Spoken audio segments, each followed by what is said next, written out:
Recorded live. This is an interactive podcast designed for audience participation. Come talk, text chat, or listen live at TalkShoe.com. Well, good afternoon, everyone, and welcome to another edition of Connor's Corner. We are grateful today to have our friend Lee Carroll, a very interesting man with a very interesting background, and we will be covering a lot of different topics over the next 60 minutes with our friend Lee. Lee, welcome to Connor's Corner and TalkShoe. I appreciate you making time to visit with us today. How are you? We're on Connor's Corner? We are. This must be a mistake. I thought I was doing Mary Kay Cosmetics today. It's on the corner of Connor's Corner and Kryon Street. Well, I'm just being silly, and I'm very appreciative of being with you, Mike. Thank you. Well, thank you. Where are you calling in from today? Are you at home in the San Diego area? That's exactly where I am, at home in the San Diego area, my favorite place to be, and one of the sweetest spots on the planet. Of course, I am biased because I was born here, but we have never seen snow, and let's keep it that way. Is that right? Well, yeah. As I understand it, you've had to cancel a couple of seminars recently as a result of what's going on in Colorado and other places. Indeed, the weather is changing greatly, and that's part of what we had talked about 18 years ago. And this was the first time I had ever had to cancel anything because of weather. And interestingly enough, I'm told by my hosts, we just picked up about 30 more people because of it. In other words, there was more news generated by my cancellation than by my coming, and people found out about it. Yeah. Well, that is amazing. That is amazing. And for background purposes, Lee, you and I had the opportunity to meet a year and a half ago or so when you made your first trip to Dallas through my efforts and through Laura's efforts. And you have had a very interesting life over these past 18 years. If memory serves, you were an engineer in the music industry up until 18 or so years ago, and then things seemingly took a big shift and change for you, and you reluctantly stepped into your new career. For those who may be listening live or would like to know more about your background, tell us a little bit about how we got to talking today and the 11 books that you have published and the 2 more on the Indigo and the other ones that are coming out this year. You have a very interesting story. Tough to do on a soundbite, but let me just tell you that the industry I was involved with, indeed, I was in music, but not in the music industry as much as the technical industry, audio and video for film and video. And so I was the guy who did the audio recording for commercials, documentaries, and motion pictures. We never got to see any stars, and it was pretty underwhelming because we sat in a little room without windows. That's for most of my life. And I tell people that I am the commensurate hermit. I really enjoy being alone. I like to be with equipment and not people. That was my life. It was a good one, and I did well, and was very successful at that.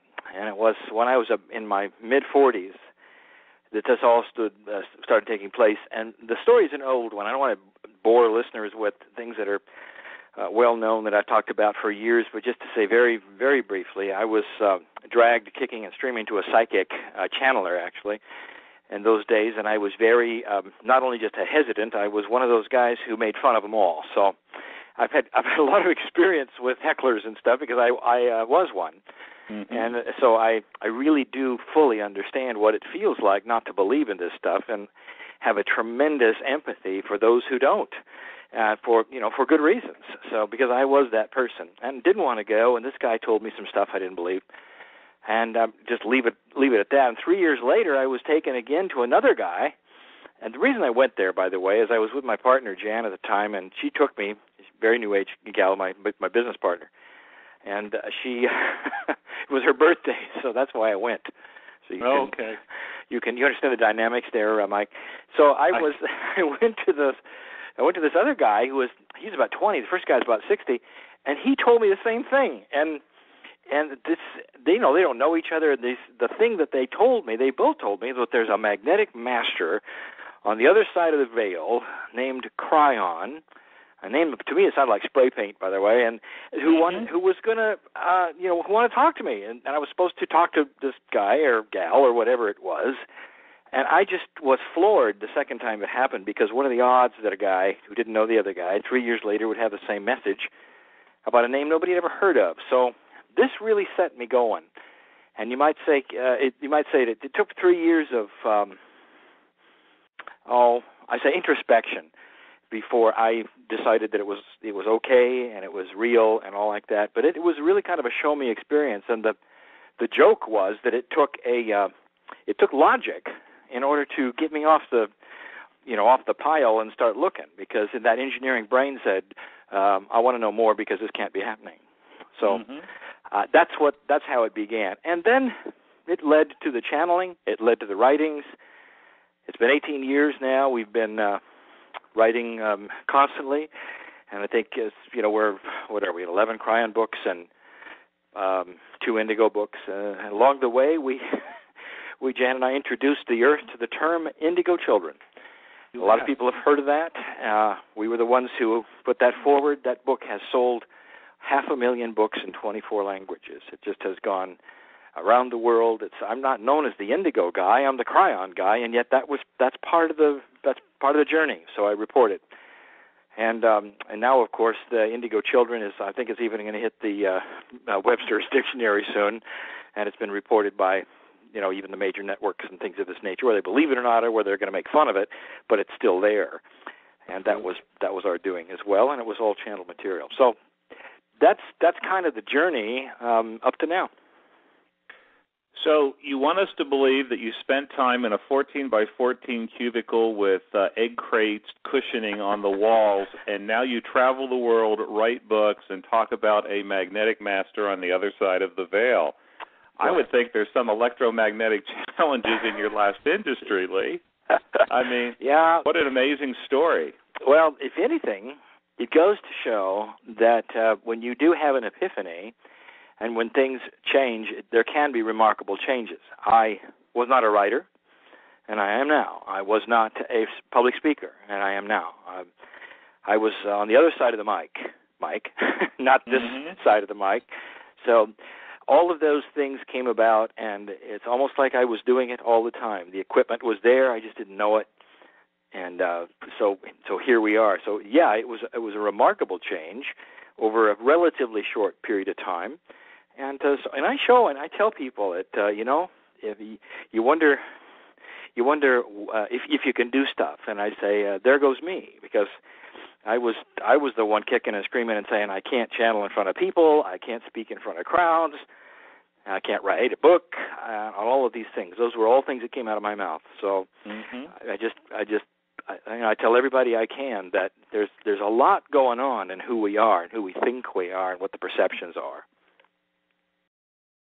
Amazing stuff. Amazing stuff.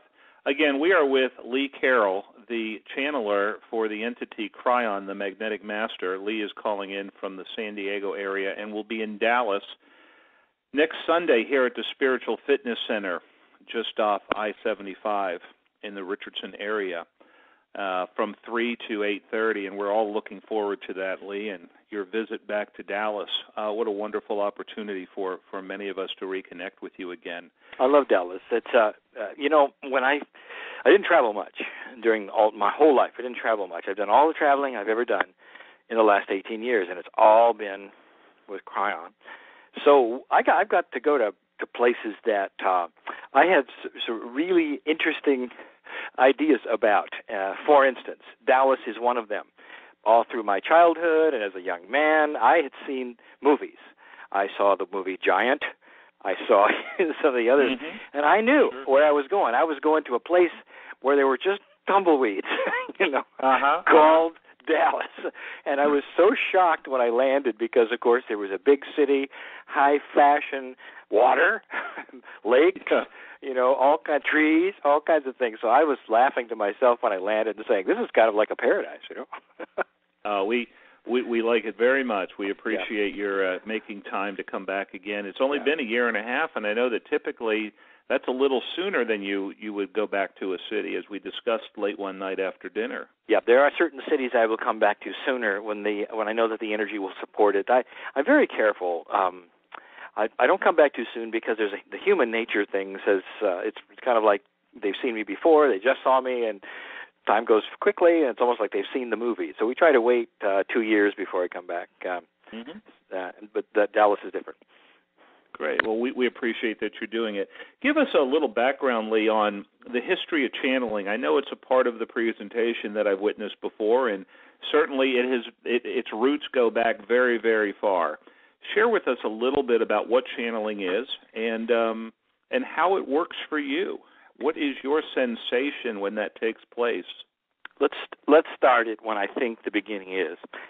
You'll have to understand that here is a contemporary man you're listening to now giving you his opinion about channeling. Now, I am a channeler, and I've been doing it a very long time, so that opinion perhaps is grounded in a lot of experience. But I have also been given intuition about what it's all about. If you're listening, for instance, to this particular program, maybe as an archive right now, and you are not familiar with channeling and you have an idea of what it might be, let me give you an update of what to maybe change the perception. I would say almost all of us believe in God, whatever that means to you. According to Time magazine, 85% of the world does, and the rest of them are on the edge of believing it. So it is something intuitive that we all share. Most of us don't believe in channeling, and we know that. We're in some people call me not a niche market, but a lunatic fringe market. I'm okay with that and familiar with that, but I would like to genericize this a little more and say that there are no messages that have been written by God anywhere on earth. And what I mean, even the Holy Scriptures, not written by God, they've been written by men and women, and that is the truth. Whether it's the Koran, whether it's Hinduism, Buddhism, whether it's Christianity, whether you're Jewish or whatever, all your Holy Scriptures you will find were written by men and women. And so what does that tell you? Where did they come from? And you know, what was going on? My Christian friends talk about the Apostle Paul sitting in prison 30 years after Christ's death, writing all of the Scripture, and in the New Testament it's so profound. And I'm saying, but that was Paul, wasn't it? And they say, well, yeah, but he was speaking under the anointing of the Holy Spirit. And I say, so what is that called? And we have called that channeling. And so channeling has become that state where you are, or a human being is in touch with something other than themselves, angelic presence perhaps, the God entity, some say the higher self. It changes depending upon who you're speaking to, whether you're a Hindu or a Buddhist or Catholic. Even the Pope channels. And I would like to tell you that there's a chair in the Vatican called the Chair of St. Peter. And when the Pope sits in it, a Latin phrase takes place called ex cathedra, which means in the chair. And that means that everything he says is infallible. So even he has a place where he sits, connects, and speaks. And what he says is infallible, and that's the channeling that they have. So almost every religion has a way of touching the high end of whatever they think their spirituality is. In the case of the Pope, he's Christ's vicar, and this is how he does it. So we say that the history of channeling, therefore, is any time, whenever it first happened, when men were spoken to by God and gave that message.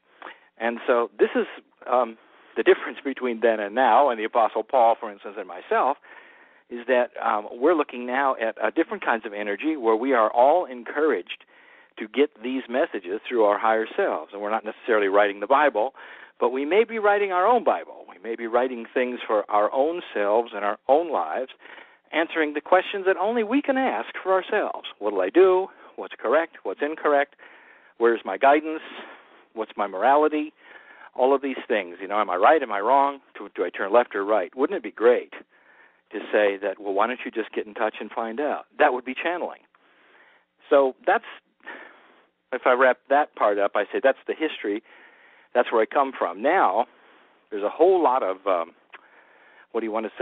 stuff around it. There's responsibility.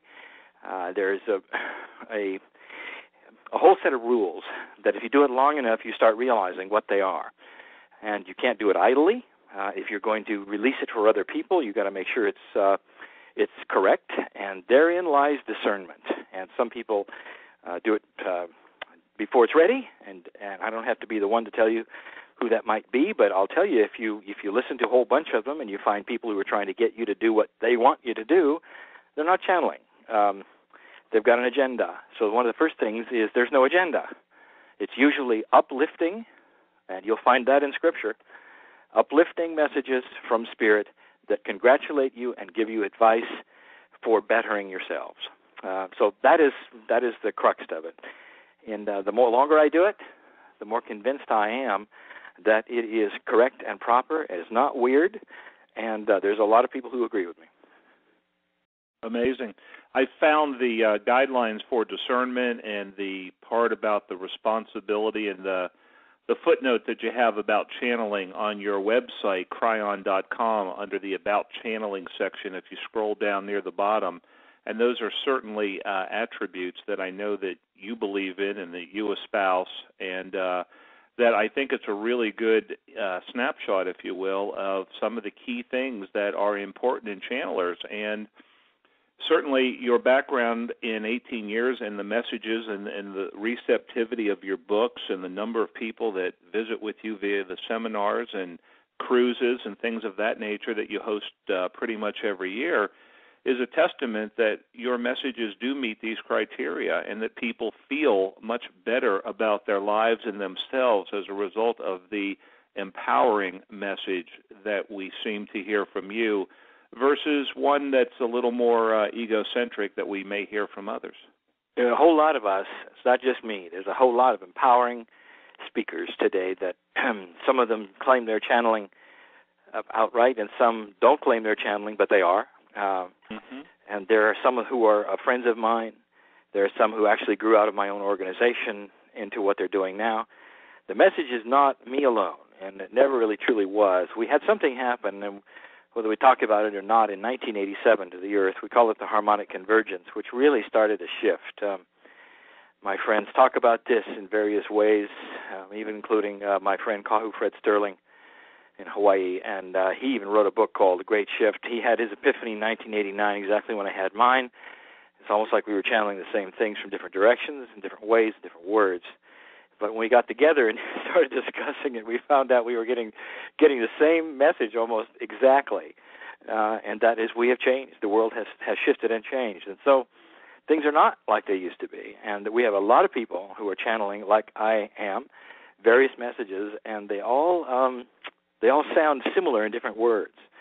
I like to encourage people to visit some of these sites. I don't have the names of it, but Rona Herman is one who is channeled Archangel Michael. And there's probably a lot of people who channel Archangel Michael. God bless them if they do. It's a wonderful entity to do that. And it's, anybody can channel Kryon too. That's the nice thing about this whole idea. It's open. Anybody can talk to God, and they always could. And that'll get me in trouble because there are religions who say you can't. You've got to go through somebody else. I don't believe it. Not with my experience, I don't believe it. And what I've seen in my work, I don't believe it. So I know that I have a direct connection, and almost everybody does. Rona Herman, for instance, helped me get my start through her benevolence, kindness, graciousness, non-competitiveness, and showed me some things about human nature that I had always wanted to see before. So I have my heroes, too, in this, and I take my guidance from a lot of people that I really feel very privileged to know. She's one of them. Mm-hmm. Wonderful, wonderful. One of the questions, and I think you have already broached it a little bit, that was called in or emailed in earlier today was, can everybody channel, Lee? Yes, sir.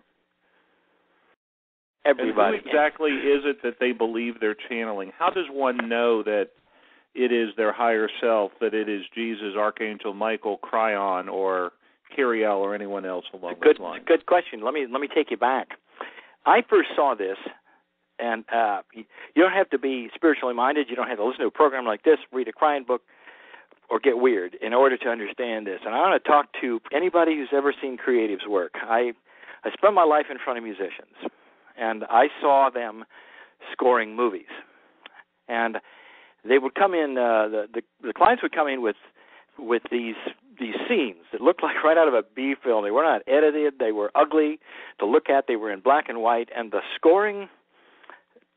Creative scorer had to look at that stuff, go out in the studio, and come up with melodies. And what I saw was just astonishing. Now, let me just paint this picture for a minute, because it may seem like I'm not really answering the question, but here you got grown men in the studio. None of them are talking about channeling. None of them are talking about Kryon. Nothing religious. We're doing our jobs, okay? And so out goes the scorer goes out there, comes back a little later, starts playing on the piano, and pretty soon out develops a melody. And some of these melodies you hear in these films that to this day will go down in history as some of the greatest love themes that you've ever heard, have come out of somebody's head instantly at the time that they needed it. And they said, I can remember these guys, and sometimes we'd all well up with tears when we'd hear these things. And we'd say, where did this come from? Surely you had this in the back closet or something. And they'd say, no, I didn't. I don't know where it came from. But there it is. This is channeling. This is channeling. The same thing happened in Michelangelo's brush. He had talent, but look at what he did. So what I'm telling you is that the creativeness comes from inside. Now, what is that, and how is it manifested, and how can you touch it? Those are the questions I think you're asking. Yes. And it first starts with you understanding that don't give it a name. It's you. It's the piece of God in you.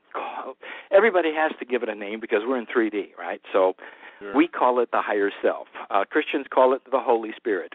Everybody's got a name for it because everybody's aware of it. So you get in touch with that. That's the veil.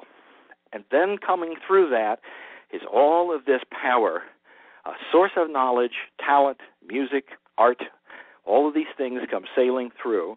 And then you can, you want to start identifying who is touching you. In my case, I knew it was Kryon because this was a message. Many people don't channel in entities at all. They channel what I would call what my friend Steve Rother did for years. He channeled the group.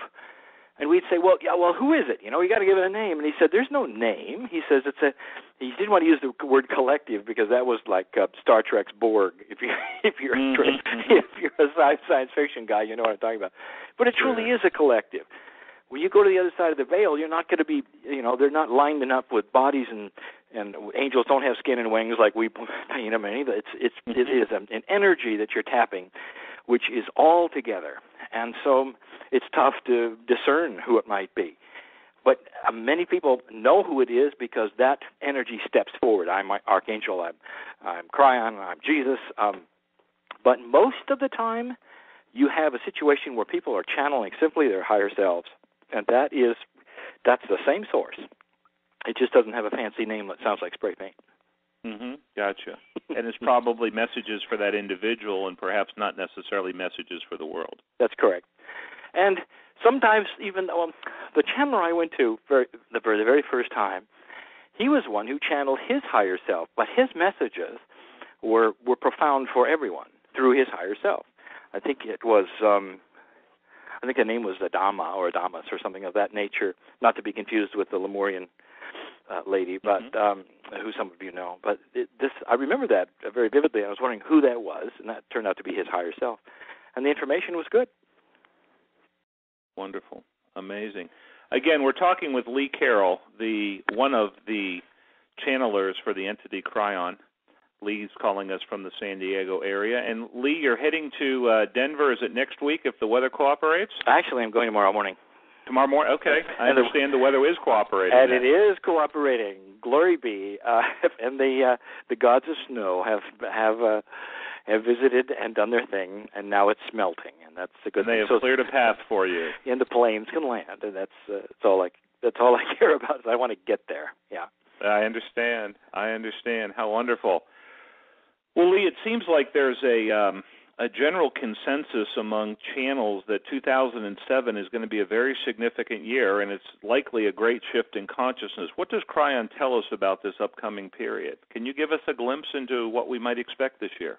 There's a whole lot of information going on, specifically even about some dates, I think some September dates and things of this nature that I've heard. Kryon has not pegged any specific day or month or even the year of 2007, but he's always told us that there is power in numerology. And now I'm going to lose a lot of people because I used to really poo-poo the whole idea of astrology, numerology, all of these things that, I thought they were occult, You only find them in a devil's lair. So come to sure. find out they are some of the oldest sciences on the planet. They're sciences of energy. And they work, and there's reasons why they work that are more than just esoteric.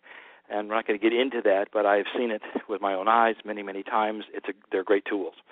So numerology, and numerologically speaking, 2007 is a 9. 9 in numerological terms means completion. As we move toward another year called 2012, we are looking at trying to complete some of the old energy puzzles that we have been working on since 1989, when the harmonic convergence happened. And 2007 is being touted as one of the years where we were going to have some closure and some completion. Now, people always want to read, well, what does that mean? Are we going to have a war? Are we going to have a bomb? Is there going to be a big terror hit? And what if it was just the opposite? What if we all came to the agreement that we had a better way to create peace on Earth and nothing happened that was bad? I mean, I tell you, we had one of those in 1988 and 89. And I don't know how many people gather around and celebrate that except the people of Russia. And that's when the great evil empire itself fell over. It just fell over. I mean, I was a kid for 50 years as a kid, half a century. They were the ones we were fighting. They were the ones that had the most bombs and the most missiles. They're the ones who went to space first. And I tell you, Mike, in 1988 and 89, the unthinkable happened, something that Revelation did not talk about, something that Nostradamus never talked about, and that is the evil empire, if you want to call it that, fell over all by itself through consensus of the Russian people.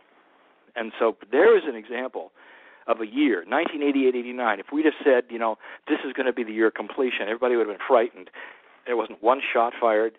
Nothing happened that was bad, except that a lot of the guards on the wall lost their jobs. Yeah, exactly.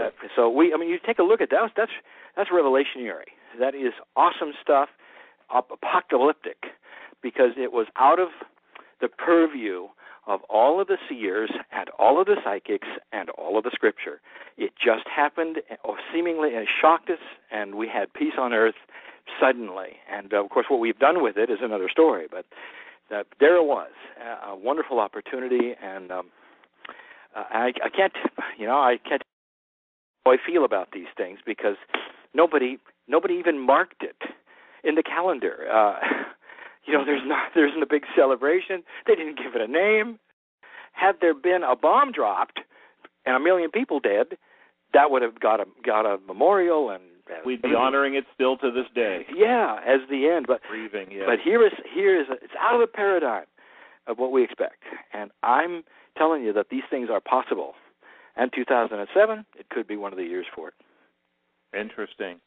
I wonder, Lee, when you go from city to city, continent to continent, and you sit down in front of whether it's 50 people or 5,000 people, as you've done in many auditoriums around the world, when it is that you get a sense of what you're about to talk about, I would think there's got to be some great degree of apprehension about sitting there in a chair in front of all these people and not having the spigot flow and not having the energy packets come down through you. Yeah, you're talking about what authors have called what writer's block might be. Sure. And if it were coming from me, Mike, I would be frightened because all human beings share that issue of self-worth, issue of wonder whether you're good enough, is it going to continue? But it took me almost literally a decade to realize what was truly happening. A change happened in me a little while ago, just a few years ago, and it's part of my growth cycle that made me relax with this so much. I relaxed with what people thought. I relaxed with the hecklers. I relaxed with going on television no matter what people would think, realizing that what was there was not only real, but it was inexhaustible in its source. The promise is that I'll channel Kryon as long as I live, as long as I follow certain rules of channeling ethics, and they are for me, not for anybody else. And everybody has their own rule set if you want to ask about what it is. The first one is don't get filled with yourself. Mm-hmm. Yeah? Don't decide that you're the star suddenly. Because when you do that, then that spigot will be turned off. It won't. It's not going to be turned off. It's just that your spigot suddenly will be bigger, and you won't be able to find the other one. Sure. You know? Sure. So you can't do that. There's some others that I've been very careful with. Kryon is never supposed to channel on the air. This means that what this really truly means is that you can release tapes and things like that where there's free will. If somebody wants to play it or stop it, that's their free will. But just to have it flying through the airwaves and have somebody kicking back with a brewski, turning around surfing the channels, coming across me, channeling, that is not appropriate. It's not. It doesn't serve the medium. So these are various rules that I have been given for me, and I've turned down a couple of documentaries because of that. And I don't blame them, because they said, they want to see, they don't want to talk to the magician without the magic. So we couldn't do it. Sure. So there we have the answer to your question is it's always there. And is there apprehension? There used to be. And there is not now. And I have had so many times where I mean, just last year, where I walked out in Switzerland, and then another time in Austria. And here are people that don't even speak my language, and they're not in my culture, and they're all sitting there waiting for, each one has a different idea of what they're going to have or what they're going to get. And by the time we begin, I'll tell you, there's a unification of oneness. There's a love that fills that audience. Pretty soon they all know why they're there, and they're there for a healing session for their own hearts. Mm-hmm. And it works that way, and it truly does. And it doesn't matter what language. This year I'm going to Russia. And so this last year I went to Argentina and Mexico. And it doesn't matter what culture it is. I've been to Israel, to the Hebrews, now to Israelis twice, and it just and Japan. That we're all the same. It's at the heart level. No matter what you've been trained in your culture, we're all the same when it comes to these spiritual things. Mm-hmm. So, and I'm just probably getting off of your question, but it's there used to be apprehensive, and now apprehension. There's not. It always flows. It always flows. I appreciate the honesty and the depth of your answer, because that is what's really important. Everybody that you will meet next week here in Dallas has read many or most of your books and are very familiar with it, but they want to understand a little bit more about what goes inside the human while this is going on. For instance, Lee, did you have a period of time where your body's energetic circuitry had to be rewired, for lack of a better term, to hold this vibration, to be able to take the words of Kryon and the information packets so that you could actually hold it without, I would use the word quivering being a word that might be used? Did you have any physical aspect changes? When I first began, for instance, and this is a growth cycle for Lee Carroll, I could not speak it. It could only be written. There was just no way it could be spoken. 3 years into it, I started opening my mouth. So what happened in those 3 years was a rewiring, but I'll tell you, no angel came in and rewired me. The rewiring came from Lee Carroll. This guy had to decide if it was, can the human get out of the way? So the rewiring was me with me, and this is what I teach. And there's a lot of people I've seen do this in 3 weeks who needed 3 years. So this is my obstinance and stubbornness and my perception of growing up and what I thought was real and what was not real and what I was told in my scientific mind that kept me from going all the way until it was ready. So yeah, there is definitely that growth time. And if I had started channeling verbally and opening my mouth, I might have gone into that place that you say where it would have been too scary, where there would have been quivery, too much energy too fast.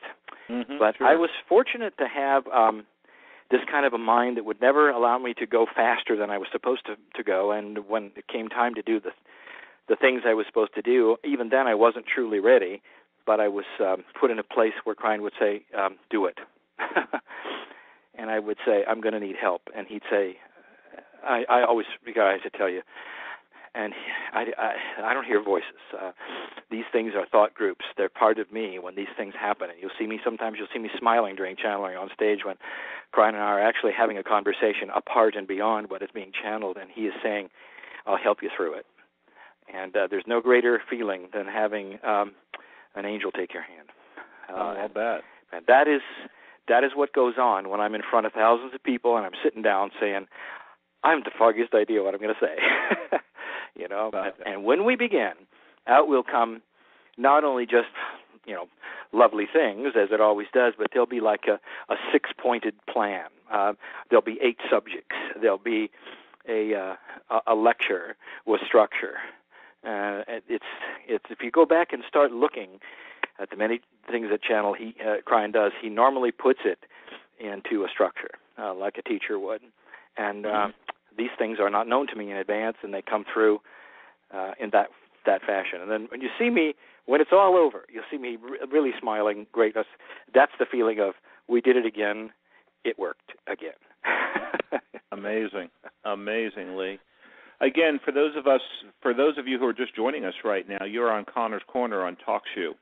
And we have as a guest today Lee Carroll, the channeler for the entity Kryon.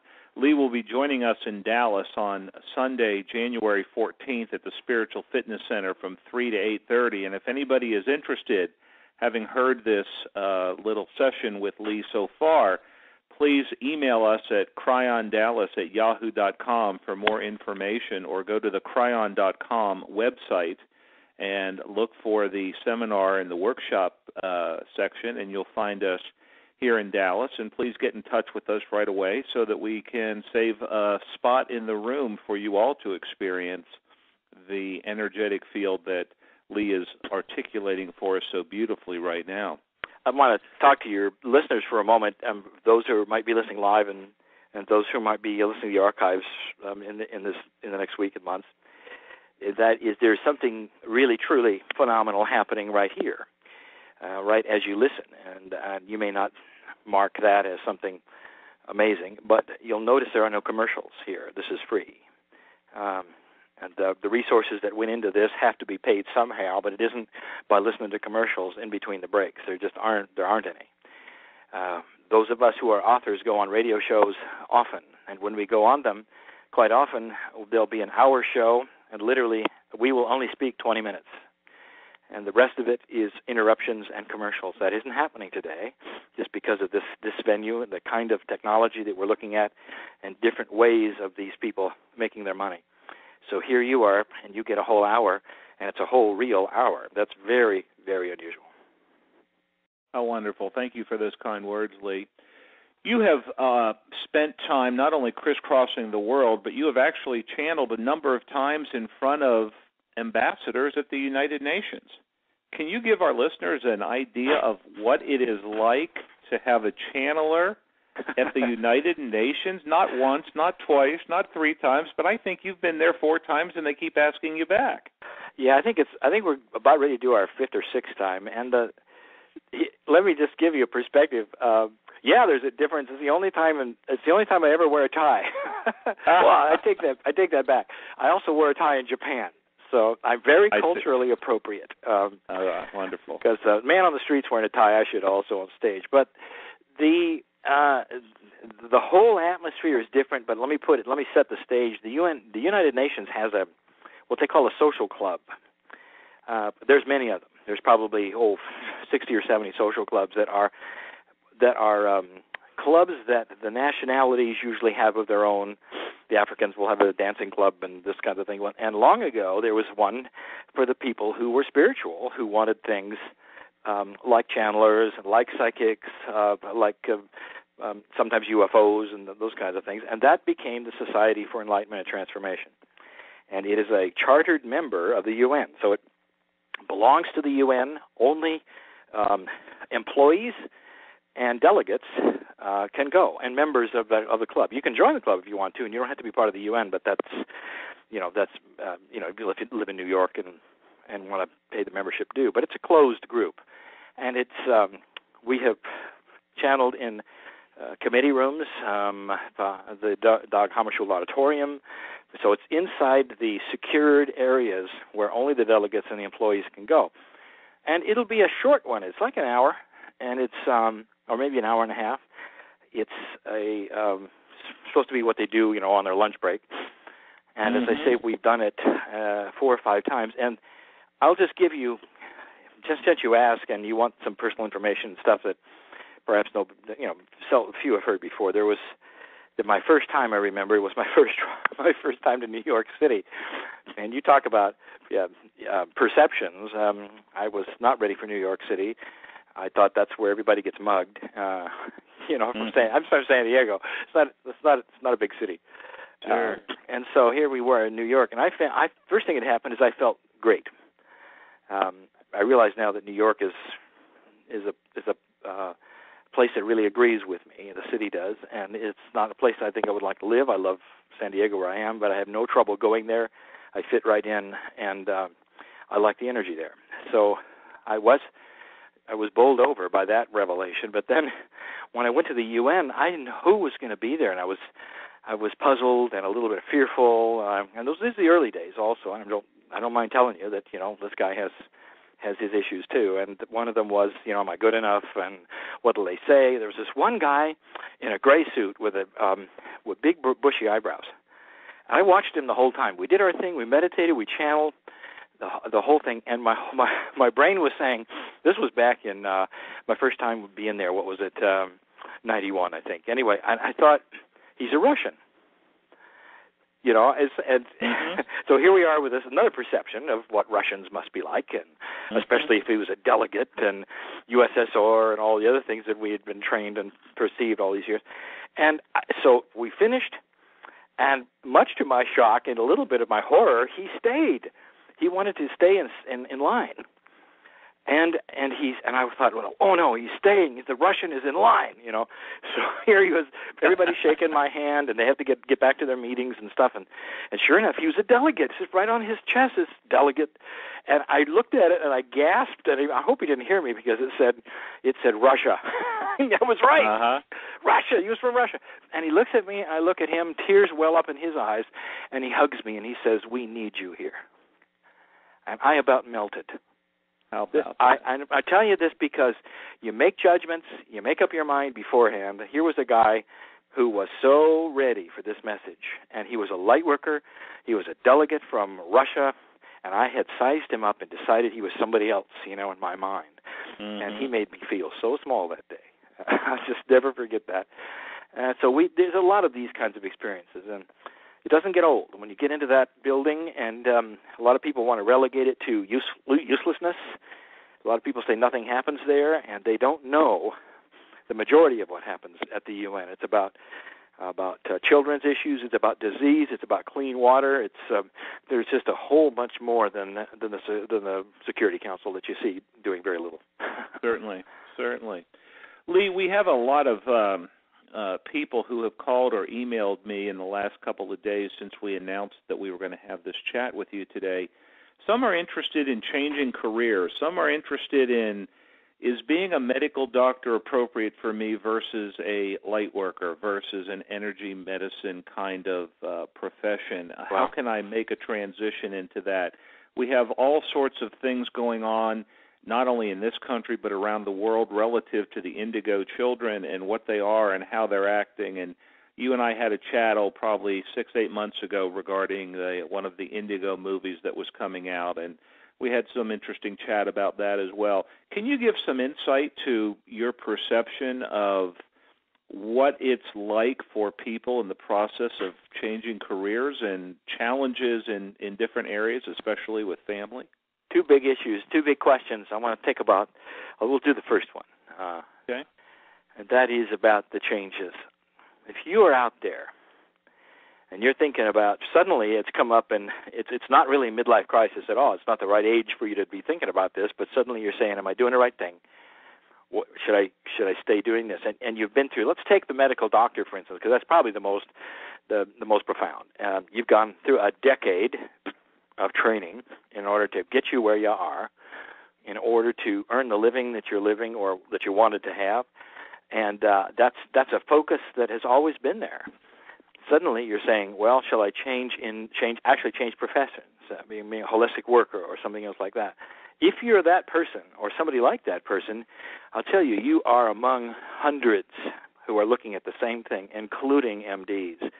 I had one of our hosts in Ottawa named John, MD, made that exact decision, retrained in a whole nother way in holistic medicine, hanging out a whole different kind of healing shingle today than he did before. And when you talk to John, people want to say, well, how does it feel, to not be an MD anymore? And the answer is he's still an MD. He's used everything he knows and was trained for, and then graduated to something that he feels helps people even more, but still uses all the knowledge that he was trained in. So it's not about shifting gears or changing and throwing away anything. It's about enhancing and going to the next level. As far as if you should do it or if you shouldn't, those of course are the big questions. The very fact that you're thinking about it ought to tell you that it's a potential you ought to be considering. And then the big answer is timing. Is when is right, and I caution everybody to say it's don't step off the cliff too fast, because in your perception of spiritual things, it looks like God says now, and really God's now is like what is like God made the earth in 7 days, so that's the now I'm speaking about. It may not be the instantness of it, and it may take a few years, but definitely is worth thinking about and moving toward. Mm-hmm. Yeah. Great. And thank you for your insights on that. And for relative to the Indigo Children and the work that you have done there and the new book that you've got coming out in the not-too-distant future, I guess it'll be your third Indigo book, is that right? Yes, sir. How do you expect this book to affect the planet? Well, it's unfortunately that we have to write a book. Fortunate or unfortunate, I don't know. But what has happened with the Indigo Children, and I'll just be very honest and candid, has disappointed me, is that it's become a fad word and misunderstood. And for the sake of commerciality, it has been put forward. Money has been thrown at big, would you say, PR firms in order to involve mainstream. Whether it's the New York Times, whether it's USA Today, whether it's CNN, they have all done reports on it because this money has been thrown at them to do. That's the way it works, by the way. I'm sure most listeners know that, but these things don't just happen by themselves. There's a system involving money that is given to PR agents, and then that's why the stories occur. That's what drives the guests on the Tonight Show. So they're all promoting a book, a movie, or something. So bingo, out comes these Indigo films, and there's been a couple of them now, and none of them have really been about the issue, but they have carried the name Indigo. I think a lot of them wanted to ride on the popularity of the word. And what has happened is that when you say Indigo Children to some people, they say, oh, yeah, that's that lunatic fringe group that believes all their kids are super psychics and have blue auras. And we didn't say any of that. That's not the way it is at all. This is a new consciousness of human being born on the planet. That in its essence. That was the color was identified by a woman who had a brain disorder called synesthesia. She was not, New Age or psychic or anything. And she got to see energy, and that's very well documented. So really, it came from a science basis. And what she saw was the kind of human energy color that she had never seen before, and that's when we started seeing ADD and ADHD become just absolutely almost like chemical diseases, exponentially growing. It's not a disease, it's a social disorder, and it's supposed to be a niche, and it isn't, and now it seems like the whole population has it. That ought to tell you something that's going on. So this book is going to I want to try to retrench and draw folks back into the center of what it is. And we're going to have to do that with by pulling on people who work with children, who work in the children industry, teachers who teach teachers, PhDs, daycare workers, sociologists who are going to come forward, and we got them, who are saying, yeah, it's real, here's what you can do about it, talking to parents. Now we have some of the kids who are hitting, of course, an age. I mean, we came out 7 years of that book, and they were like 10, and that was probably the oldest, 10 or 11. Well, now they're 17, 18. They're hitting McDonald's. So now you got them in the workplace.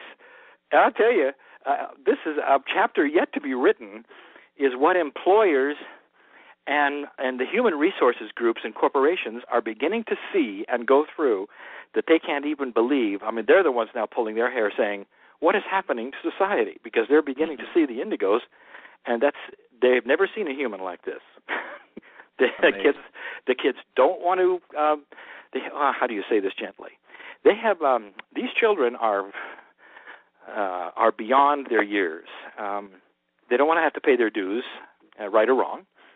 I'm not going to justify that. I'm just to tell you they don't want to. Therefore, they're not interested in service jobs, and so they resent it big time. And so I don't know how many of you've noticed this. They won't look you in the eye. They don't want to. They just want to go home. Yeah, play video games, right? Yeah. So, and it's it makes it sound like they're all bad kids. There's not. This is what happens when you have a different kind of countenance, intelligence in a body that's now being asked to do things that only the former generation. Hello, that's my phone battery leaving, but I have another one. Aren't you glad? Okay. Anyway, what they formerly other generations have done, without even asking. Should I or not? And these kids are not only asking; I have a very funny story. I'll try to make it quick, but it epitomizes it. In Hawaii, there are cruises. We take cruises, and thank you for mentioning. Every year we do a Kryon cruise, and we go back to Hawaii about every 3 or 4 years. It's such a beautiful spot. It's Lemurian energy, and the cruise ships out of there. I think they're Norwegian Cruise Lines and a couple of others. They're all foreign-owned, and there is a law of the United States that says that if you have a foreign-owned ship, if you're going to sail with Americans on it, you've got to touch a foreign port before you can come back. Those are the rules. I don't know how many of you knew that. If you go to the Bahamas, that's easy because you're going to the Bahamas. Sure. If you go to Alaska, that's easy because Canada's up there, and you touch Canada on the way. And so you've got but when Hawaii, what do you do about that? And the answer is, in the past they sail 1,200 miles down to the Fanning Islands and back. It takes a day and a half to 2 days out of your trip just to fulfill the law. So they made an agreement with the state of Hawaii and the United States government that if they would hire only American crew, they wouldn't have to do that. This was 3 years ago. And according to the travel agency's guides, the newspapers in the Honolulu Daily and all of these things, it was an absolute disaster. That American kids had no concept of service. They didn't want to know. They didn't care to know. And the people who were taking the cruises were just mortified at what they got. Oh, my. We got a sample of it because we went on one of the cruises. Now, this is all changing greatly, but you go up, we went to one of these dinners where everybody's wearing white gloves and everybody's in formal night, and it was like formal night at McDonald's. Gotcha. I got my salad, and then 35 minutes later, I got the dressing. Okay, sure. It was just they were in the back room doing something else. Gotcha. So I'm just telling you, there is a change of consciousness, and it's not just our culture. Talk to them in Japan, where everybody is supposed to do the same thing, and if you don't, you're in trouble because you interrupt the harmony of the culture. Well, the kids aren't paying any attention to the culture at all. They're just doing what they want. You bet. Amazing. When is your next cruise, Lee? What's that? When is your next cruise? They're always in September. Okay. We're going every year, every couple of years? Oh, every year. Okay. And this time, we're going back to Europe this time, and we're going to leave from Barcelona at the, I think it's the end of September. It's on the website. Mm-hmm. And we are, or it's the beginning, I forget. Anyway, it's leaving Barcelona and doing the Western Mediterranean. It's going to be great. There'll be Spanish translation because we have lots of Spaniards over there who want to come with us. I can imagine. If memory serves, you were on a cruise in Hawaii when 9/11 occurred. Correct. And there was a very special channeling that was pulled together for that, as I recall. Yeah, it was. Everybody has their 9/11 story, Mike. It's like my generation had its John F. Kennedy story when he was assassinated. Everybody remembers when they were, where they were when he assassinated. This 9/11 generation belongs to my sons, and they'll always remember that. And then my father's generation, they remembered Pearl Harbor. So these were things that you'll never forget, and we were almost as far away as you can get from New York without coming back to it, and that's the Hawaiian Islands. And the ship was named the Patriot, USS Patriot. And, of course, everybody was afraid of everything at that moment, that how big was it going to be, were there more of them, and so the ship was kept from docking certain places, and they stopped all the airline flights. Of course, nobody could get home, and so it was quite a time. But the very day that it took place, we all met in a non-scheduled meeting, and there was a channeling, and we all sang "Let There Be Peace" and "Let It Be with Me," begin with me, and other things. And we heard stories from people that had relatives in New York, some miracles that had taken place. So it was an unbelievable time to be in that beautiful place and see that tragedy. Mm-hmm. Well, we thank you for sharing that with us. And anyone listening who would like to visit with Lee personally next week here in the Dallas Metroplex area.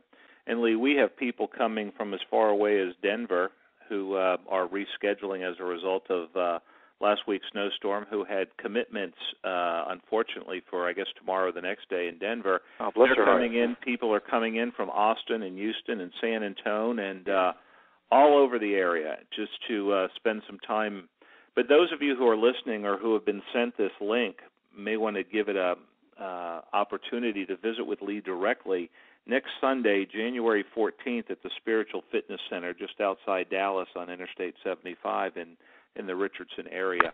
You can go to Kryon.com and find out more information, or you can email me at cryondallas@yahoo.com, and we will get back to you instantly with details and information and make sure we have enough room for everybody. And because the room is in the process of filling up, we're asking people to get in touch with us right away so that there's nobody we have to turn away at the door. Nothing would hurt us more than not being able to host as many people as would like to attend. So we're going to do our very best to go do that. And so we invite you to contact us either via the Kryon.com website or at cryondallas@yahoo.com.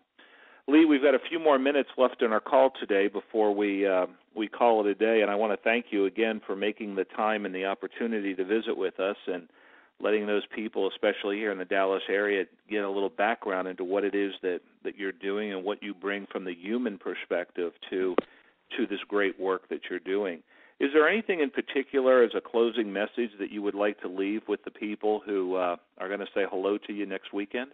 I think the thing is that the Kryon message has never changed. He's very one purpose, if you want to say that, and that is that we have changed our futures, and all you have to do is look out the window to see this. Whether it was unexpected countries and governments falling over, the unexpected wars that were unexpected, 9/11 that was unexpected. It doesn't. Things are not following what we were told would be, and prophecies are not happening. Nostradamus' quatrains are literally gone. Nothing seems to be germane anymore to the situations we're seeing. Some people are fearing it, and other people are starting to understand and realize we have changed the future. You want to know why and what's going on? There is a spiritual revolution going on where people are starting to take responsibility. There's a whole lot of things going on internally with people, changing jobs, as we've talked about, thinking about their lives. There is good news beyond the bad that you see on the news. There's a lot more good than there is bad. There is no good news channel yet. Maybe there will be someday. Maybe that's me. Mm-hmm. That's a joke. It's a good news channel. So I just want to tell people that there is hope. There's reason to be hopeful, but you can't sit back and just hope. You've got to be part of the solution, and that's what I teach, and that's what we do, and that's what my work's about. Lee, we are very anxious to see you again here in Dallas next Sunday, and we look forward very much to our opportunity to visit with you and see the new information that you are ready to share with us during your presentation, and then, of course, those 45 magical minutes at the very end where it all seems to come together in a way, shape, and form that none of us can predict right now. What a wonderful opportunity. Thank you for joining us today on Connor's Corner, and we look forward to seeing you on January 14th here in Dallas. Thank you, Mike. Our best to Patty. Thank you, Lee. Take care now. Goodbye.